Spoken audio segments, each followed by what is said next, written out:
Welcome back! My name is Baller Scuba. This is Video Games Over Time! We are still in 1986, and we are still in Trinity. When we last left off, we made it to a playground and dealt with everything there, and somehow rode a bird that was made of paper all the way back up to the door and made our way back to the moor. So from the moor, we're going to continue and try to do something positive. That's gonna be my best guess here. Let's go ahead and head west from the moor here. West again. Now we're at the bottom of the stairs. There's a whole bunch of stuff here. West again to the South Bog, and west one more time to the waterfall. Then we'll go north back to the cemetery. Okay, so now we do have something that can deal with the, I believe it's the crypt. Yeah, we're going to open the lid of the crypt with the spade. Spade, not the space. All right, you slide the end of the spade under the lid's edge and lean on it with all your strength. Crack! You feel a puff of foul-smelling air as a section of the crypt's lid breaks away. I broke it, but we get 3 points for breaking it. So let's go ahead and look inside. See a corpse in the crypt. Well, that's probably to be expected, isn't it? It's a little better than nothing in there, I guess. The solemn dignity of the crypt makes you suspect that the remains may be those of some great missionary or explorer. The shrunken body is wrapped in a gray burial shroud, and its wrinkled mouth is held shut with a bandage wrapped around its head. A pair of boots, one red and one green, completes the ghastly wardrobe. Let's go ahead and take a look at that bandage. It's a broad strip of gray cloth wrapped over the top of the corpse's head and under its chin. I'll just go ahead and take that. As you pull the bandage off the corpse, its mouth drops wide open. Let's take a look in the mouth then. The open mouth is blue and wrinkled. Inside it you can see a silver coin. I'm going to take that. That'll be good for Charon at the river. You take the silver coin out of the mouth and we have 46 points. One more point for us there. Let's take a closer look at it. Is it Greek? The words non-transferable are engraved on the silver coin. Well, it just transferred to me, so much for that. Does that mean it's like an arcade coin, something like that? We'll put it in our pocket. And then we will examine the boots. The red boot. The boot is exceedingly well made and colored bright red. A small recess is visible at the toe's tip. The green boot. It says the same thing, except that it's colored bright green. Let's go ahead and take the boots. And despite what every piece of literature I've ever read says, we're going to put on a dead man's boots. We have to put wear boots. Okay, now we have boots. Didn't say that I took off other shoes. I assume I had other shoes on. Maybe the boots go over the shoes. I don't know. Let's examine the shroud now. The burial shroud is gray and tattered. It's wrapped loosely around the corpse. I'll just go ahead and take that. You remove the burial shroud from the corpse, revealing its decomposed body. One more point. 47 now. Let's examine the corpse. The solemn dignity of the crypt makes you suspect that the remains may be those of some great missionary or explorer. The shrunken, unclothed body is badly decomposed, and its wrinkled mouth is hanging wide open. I don't know if I have to do this, but it's recommended to me that I do this, so I'm going to do it. Let's kiss the corpse. A voice in your ear sniggers, sicko. Yeah, probably didn't need to do that. Okay, so let's get out of here. We'll go back south to the waterfall, east to the South Bog, and east again to the bottom of the stairs. Okay, we're going to drop a few things. Drop the shroud, bandage, spade. I don't have to put and then we're going to take the splinter. Remember, it is kind of it's basically a torch for us because it glows. And then we will go back up twice to the vertex. Then we will turn the ring to the third symbol. The sun sweeps across the sky as you rotate the brass ring. It clicks into place at the dial's third symbol. Okay. We didn't really go anywhere. We just changed time, right? Let's go down, down, back to the bottom of the stairs where all our stuff is. West, west, back to the waterfall. North to the cemetery. North again to the barrow. The barrow white is still here. North one more time to the ossuary. We have been here before. A triangular shadow lies across the ground at Sharp's Point, rests exactly on the open door in the toadstool. So once again, the point of the gnomon, as I'm supposed to call it, is pointing us right where we need to go. So let's go ahead and save. Put it on 6 there. And then we will enter the door. You explore the door's edge with a timid foot. And now we're underground. You're in a narrow underground chamber illuminated by an open door in the east wall. The walls and ceiling are gouged with deep spiral ruts. They look as if they've been routed out with heavy machinery. A large cylinder occupies most of the chamber. The maze of cables and pipes surrounding it trails west into the depths of a tunnel. A lantern is lying in the dirt at your feet. Let's go ahead and examine the cylinder to start. The cylinder is about 3 feet in diameter and 10 feet long. Warnings indicate the presence of radioactivity. Wonderful! Let's take the lantern. Hooray, 1 more point. And then we will go west from here to the underground. The cables and pipes lining the tunnel's walls look like bloated veins and arteries in the splinter's flickering glow. Deep tunnels bend off to the east and west. Some careless technician has left a walkie-talkie lying in the dirt. As you study the equipment, you spot something moving in the corner of your eye. It's, what do you call them? Yes, a skink. The skink blinks helplessly in the glow of the splinter and scrambles away down the west tunnel. Now, I have a feeling I know what the skink is, but let's look up what a skink is. That is not what I thought. It is a type of small reptile.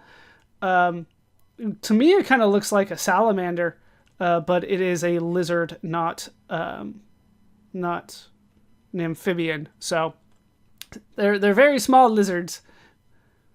Not up to date on my lizards. Okay, let's go ahead and turn on lantern. Click, the lantern emits a warm yellow beam, and then we will just drop it. There you go. Keep this safe and lit, won't you, lantern? Let's head west from here. Still in the underground. The west end of the tunnel is sealed off with a landslide of rocks and dirt. Numerous cables and pipes emerge from the rubble, trailing away to the east. The splinter's feeble glow reveals a narrow crevice in the wall of the tunnel. A skink is squinting at you from the shadows nearby. With a nimble leap, the skink scrambles into the dark crevice. All right. Let's go ahead and put the splinter into the crevice. It doesn't look as if the splinter is going to fit, but you twist it harder against the narrow opening. Harder. Thunk. The soft wood falls to the bottom of the crevice, filling it with pale light. The skink scrambles out of the lighted crevice, slips between your legs, and scurries away into the east tunnel. A moment later, it reappears, blinking helplessly from the glow of the lantern. It doesn't like the light, the skink. With no place to hide, the flummoxed skink runs in circles at your feet. Just go ahead and take the skink then. Hooray! We're over halfway, finally. 3 more points. The skink squirms violently in your hand. Just what I wanted. Let's put it in my pocket, because that sounds good. Let's put it near my crotch. See how that works out for me. You put the skink in your pocket. The skink squirms uncomfortably for a moment, then lies still. Hooray. Yeah, the skink doesn't like your hand, but it'll stay in the pocket. I don't know why. We'll get the splinter back. You can't quite reach the splinter. The crevice is too deep. Too bad. We'll head back east. Back to the middle part of the underground. We will take all here. And we get 1 more point for taking the walkie-talkie. And then we can head east to more of the underground and east again through the door. You slip through the white door back to the ossuary. We'll head south here. And then we will... Oh, the barrow white sharpens its claws on a rock. It doesn't like me. It doesn't do anything, but it doesn't like me. Let's turn the key again. And then head down back into the ice cavern. East to the waterfall. East to the south bog. East to the bottom of the stairs. Okay, we will turn off the lantern. The skink in your pocket scratches restlessly.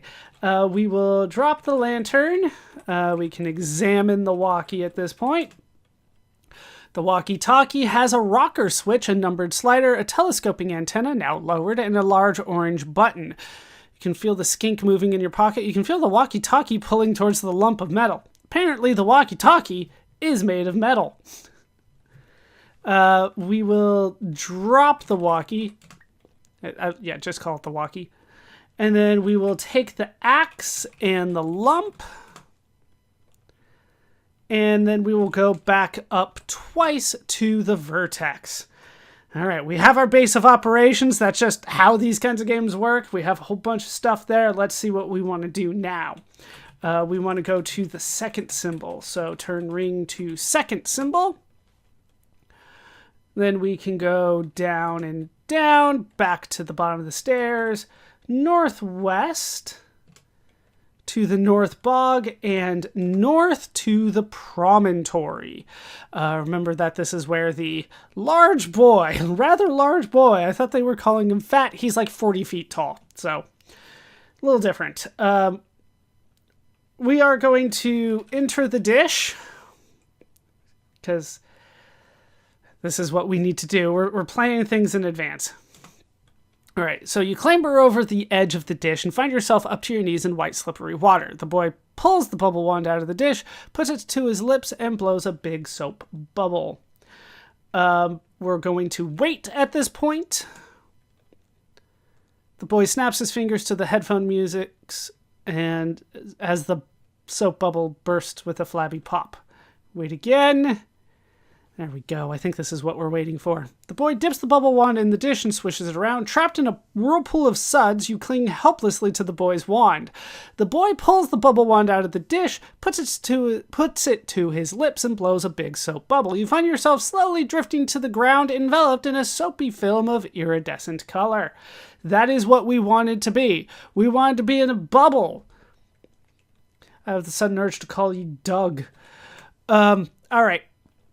Let's go south from there, back to the North Bog. We're still in the bubble. The soapy film around you shimmers with iridescent color.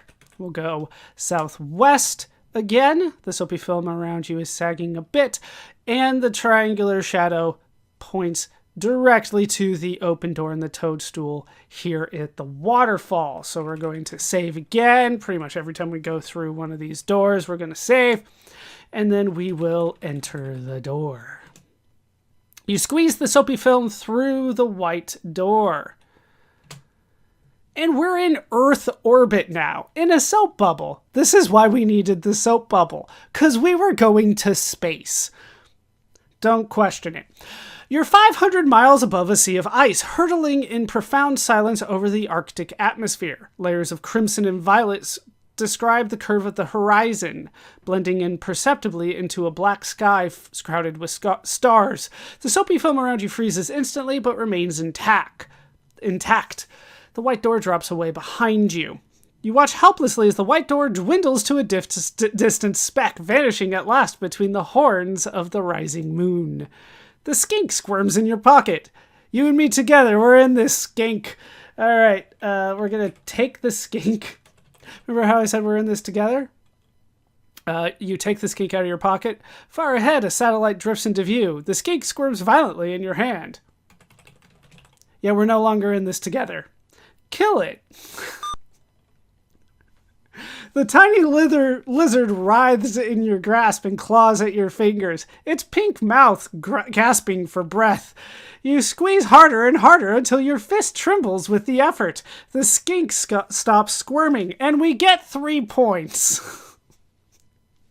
Do I feel good about it? No. Did it happen? Sure. Why do you make me do this kind of stuff, game? The satellite drifts closer. You feel the lump of metal tug in your arms. It's pulling you towards the satellite. Hooray! Magnetism to save the day. Let's examine the satellite.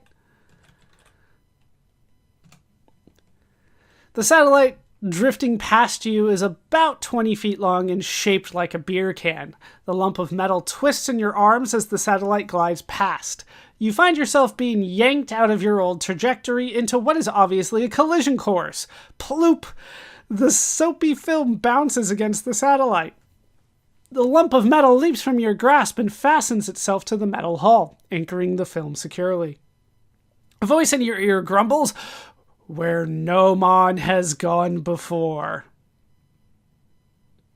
The satellite's maneuvering thrusters fire briefly to compensate for your added momentum. Okay, let's examine the stars. The stars are remarkably bright and numerous. The satellite drifts back into the direction you just came from. The white door reappears far ahead of you. Let's examine the door. Little can be seen from where you're floating. A red flash draws your eyes to the ground below, where the contrail of a missile is climbing into the stratosphere. The satellite is heading straight for the white door. And we're under attack. Is this revenge for the skink? It could be. We're going to break the bubble with the axe. Yeah. There's a lot that's going on here. I don't know how you're supposed to know how to get the exact order of this other than trial and error. The sharp edge of the axe strains against the shimmering wall of soap. Bang! The film disappears in an explosion of colorful ice crystals. You're blown violently away from the satellite straight towards the white door. The maneuvering thrusters on the distant satellite fire, turning the nose until it faces the ascending missile. The plutonium heart of the satellite erupts in a searing glare as you cross the threshold. By the way, it's got plutonium in it. And we're back at the waterfall. The white door fades away into the texture of the toadstool. I guess we're done with that. Let's go east a couple times, back to the bottom of the stairs. At this point, we are going to examine our dead skink. Did it move just a little? No, it's quite dead. Thanks for rubbing it in. We're going to drop the skink. Drop the axe as well. And then we will go back up twice to the vertex. This time we're going to turn the ring to the 4th symbol. And then go down, back to the bottom of the stairs. Northwest to the North Bog. East to Chasm's Brink. And north to the Mesa. We're going to save here because the triangular shadow is pointing directly at the door, and we will enter the door. You cross the brink of the white door. Hooray! Now we're on a scaffold. Whoever threw this place together wasn't too worried about permanence. Tin walls rise on flimsy studs to a ceiling that sags under its own weight. It reminds you of a prefab tool shed, several stories high. You're standing beside a monstrous conglomeration of pipes, compressors, and pressure valves that fills most of the building. The only familiar equipment is the open white door set into one of the storage tanks. A stairway leads downward. Let's go down then. To the bottom of the scaffold. A maze of plumbing rises before you like the back of a giant refrigerator. Stairs lead up to a scaffold overlooking the equipment. Turning south, you see a closed set of sliding doors with a small box and a loudspeaker mounted on the wall beside them. Let's open that box.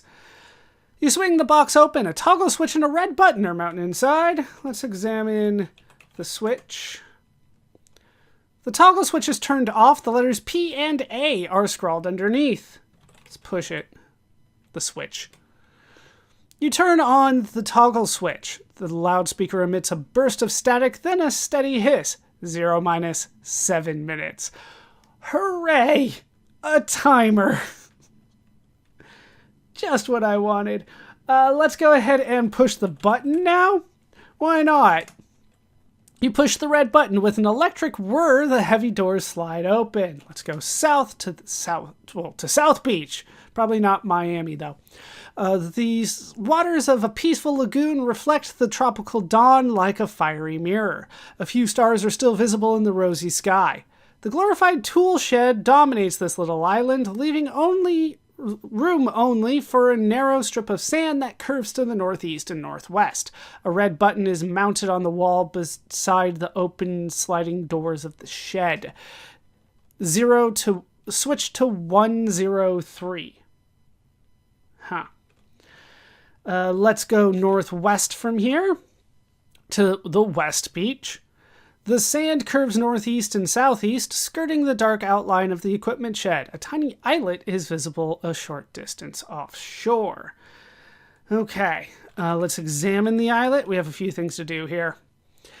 The islet is just a barren crescent of sand, gradually shrinking away in the rising tide. A lone coconut tree stands near one end of the islet. 0 - 6 minutes. It's already been a minute. Let's examine the tree. The tree is heavy with coconuts. A wave washes up underfoot. It looks as if the tide is rising. No man can tether time or tide, whispers a voice in your ear. A gray fin is gliding across the lagoon. I'm sure it's friendly. Let's examine it. Oh, no.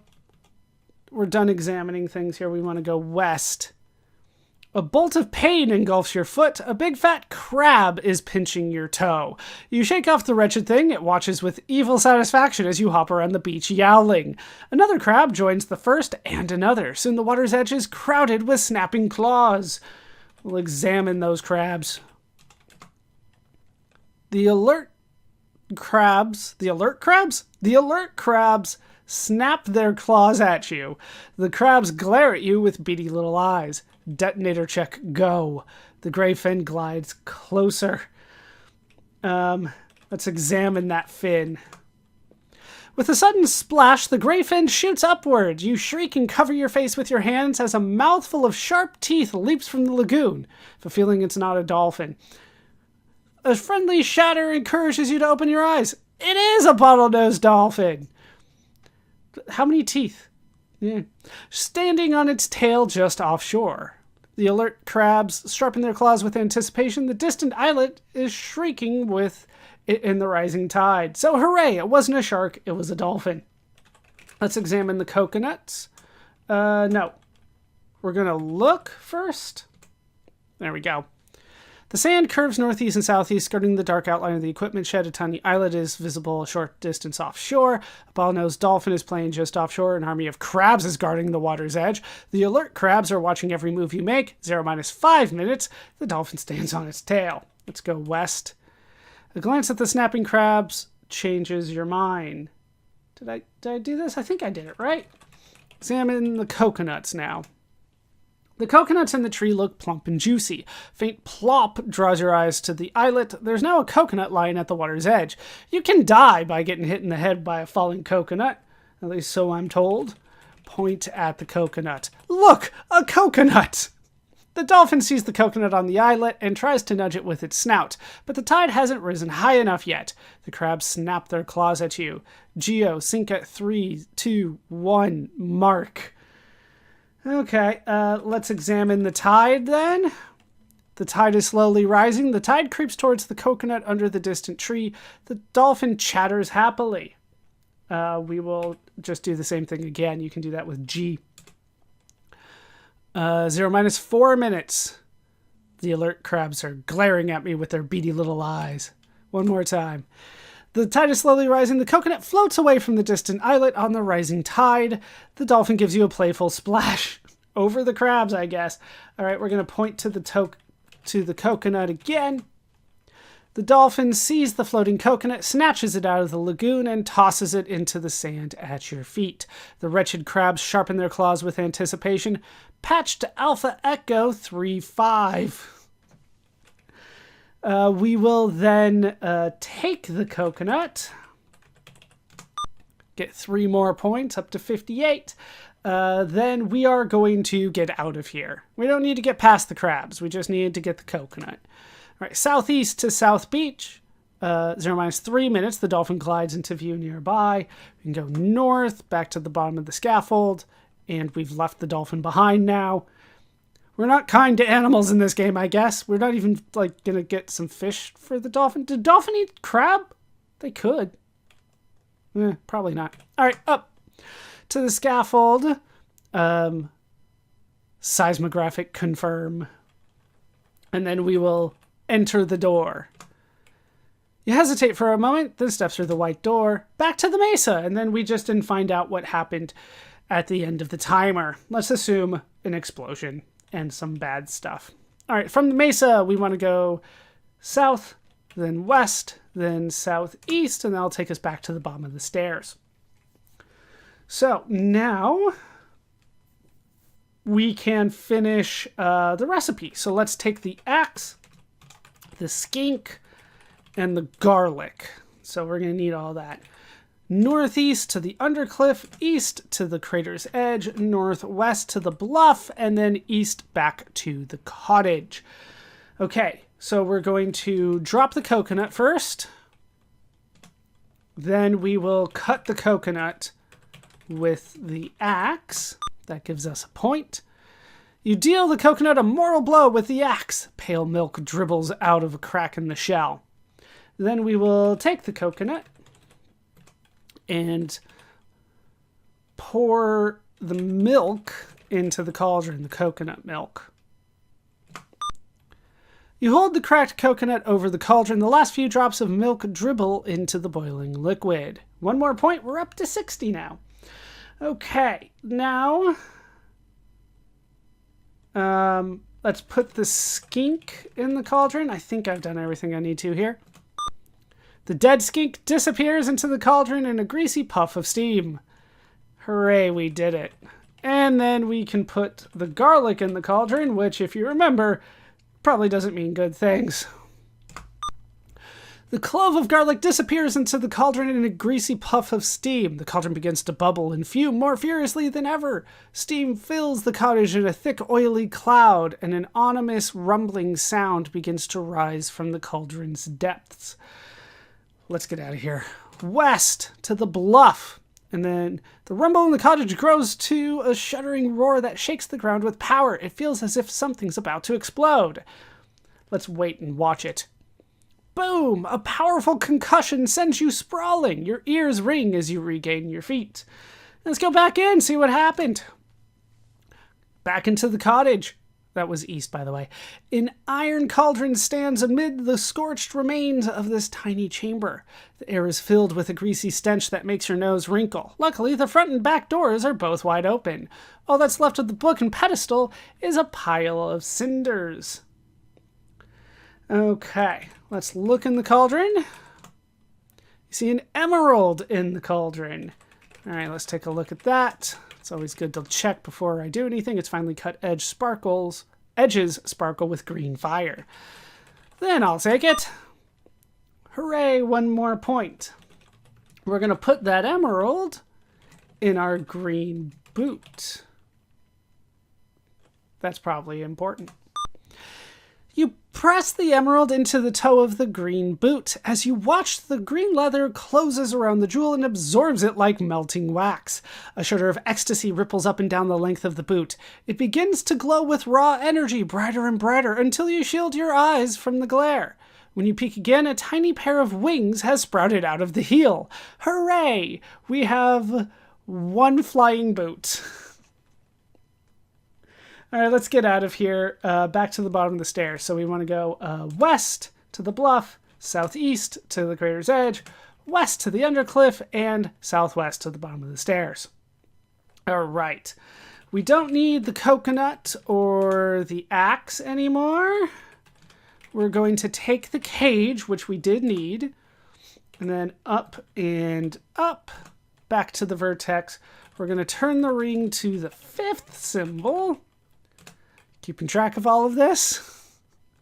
Then we can go where that leads, which is down and down, back to the bottom of the stairs, northeast to the undercliff, east to the crater's edge, northwest to the bluff, east to the cottage, east to the herb garden. Sharp point rests exactly on the open door in the terminal. We will save. That's number 9. And then we will enter white door. The white door opens wider at your touch, drawing you over the threshold. Okay. And we're at the platform. We're getting there. This narrow platform is attached to the north side of a huge steel enclosure, 50 feet high. All around you, a frozen wasteland stretches off to a horizon lined with gray mountains. An open white door leads into the enclosure's interior. The topmost rungs of a ladder stand beside it. A loudspeaker barks. Dievianatsat minute. I don't understand well enough, but let's see if Google Translate does. Sat minute. They're telling me it's deviant minutes. I don't think that's... Well, I mean, I could be deviant. I could see it, but yeah, I don't think that's what they were going for. But it's definitely a number of minutes. We'll head down from here. A network of cables snakes down the side of the enclosure, then trails southwest across the tundra. Grim tracks of permafrost greet your eyes every way you turn. A ladder leads up to a platform overhead. Something touches your sneaker. You kick it away with a shout. A rodent sails through the air, lands unharmed, and scrambles out of sight. Okay, let's go northeast of here to the tundra. A prehistoric riverbed cuts a narrow pass through the mountains rising north and east. The enclosure is a gray sentinel on the southwest horizon. The ground is covered with rodents. They're racing northeast, oblivious to you or anything else in their path. Let's follow them, I guess. To the cliff edge. The riverbed ends here, on a cliff overlooking an Arctic sea. But where ancient waters once fell, there now pours a living stream of rodents. Driven by mindless instinct, too stupid or frightened to turn away, they plunge by the hundreds into the crashing waves below. You recognize the species now? Lemmings. The ground underfoot is split by a narrow fissure, almost hidden by the scrambling lemmings. So, lemmings... about that. The urban myth, the rumor, whatever you want to call it, the misinformation is that lemmings, I believe the reason is that they get scared of seeing each other and will run from each other until they run off a cliff and die. What I am told is that is not true. That, no species just gets scared of itself and runs off till it dies. But it's actually from an old documentary where the documentarian, the person that made the documentary, forced them off the cliff and filmed it. And the rumor is that was the Disney documentary that talked about that. So, there you go. Lemmings. Let's look into the fissure. Game, what do you have against animals, game? A trapped lemming glares up at you defiantly. Just one? I will take him. Take the lemming. You take the lemming out of the fissure. The lemming squirms violently in your hand. The lemmings race between your legs. We'll put the lemming in the cage. And we get a point for that. The lemming sinks its teeth into your thumb when it sees the cage, but you jam it inside anyway. Why? Why, game? Why do you hate animals? All right, up to 65 points out of 100. The lemming scampers uneasily around the cage. We'll close the cage. You close the bird cage. The lemmings swarm around the tundra. Let's go basically back now that we have what we came for. Southwest back to the tundra. Southwest back into the under platform. Up onto the platform, and then we can enter the door. Back into the herb garden. We will examine the lemming here. The lemming looks something like a hamster with long brown fur and beady eyes that glare at you defiantly.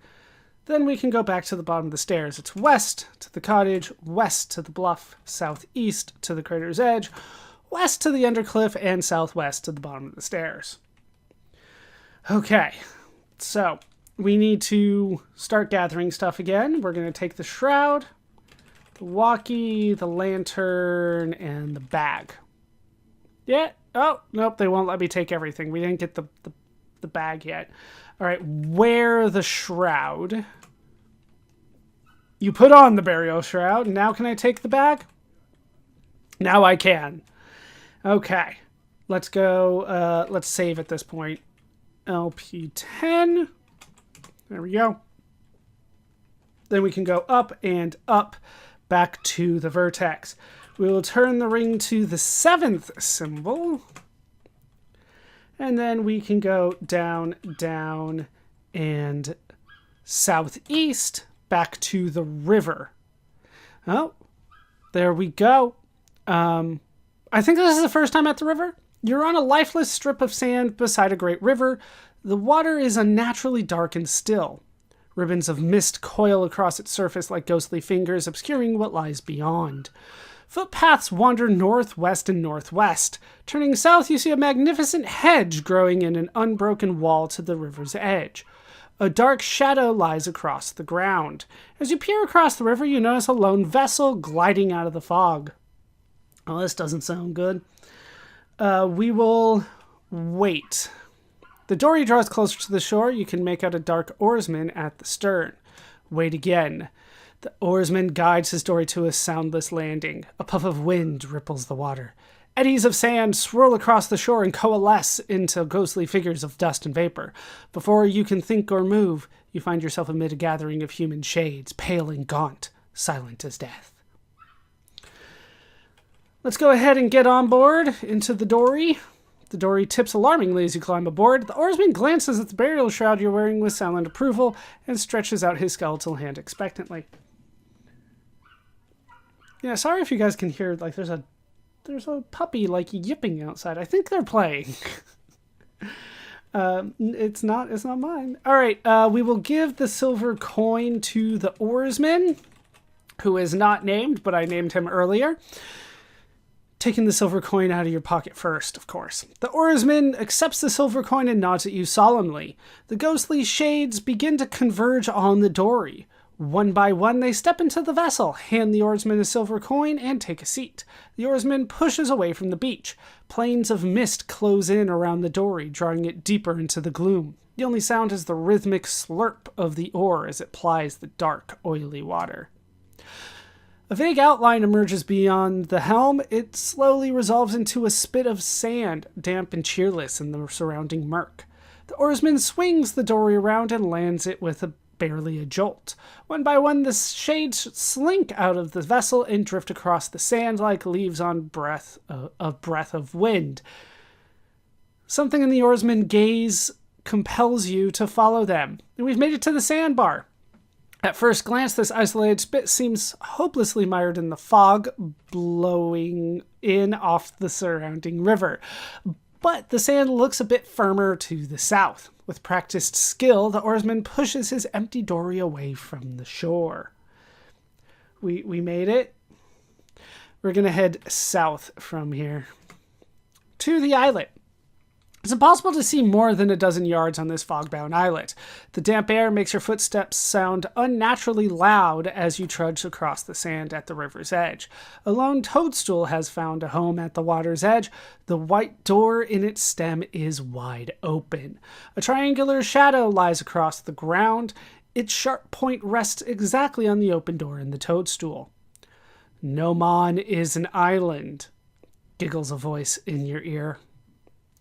Are we going to do a lot of no man jokes? A roadrunner is perched on the toadstool's crown. The ruby in its beak gleams enticingly. The roadrunner gives you a curt nod of acknowledgement, then it flutters off the toadstool, prances through the open door, and disappears. Okay. We're going to drop the shroud now. And then we will enter the door. We don't need the shroud anymore, and obviously it weighs quite a bit. You take a deep breath and step forward, and we've made it to the shack. You're in a metal shack barely 12 feet square. The oak floor is littered with discarded bits of rope, pulleys, and other hardware. A dark light bulb hangs from the ceiling. You can see an exit in the west wall.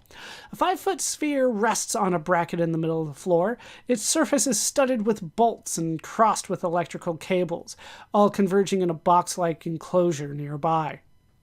An open white door is set into the east wall. A paperback book is lying in the corner. The lemming in the cage scratches its ear. A faint sound drifts in from somewhere outside. It sounds like a man's voice. But that will have to do it for this part of Trinity. We will pick up from here next time. I've been Baller Scuba. This has been Video Games Over Time. I hope you laughed. I hope you learned. And I hope to see you next time for the conclusion of Trinity. Thanks for watching.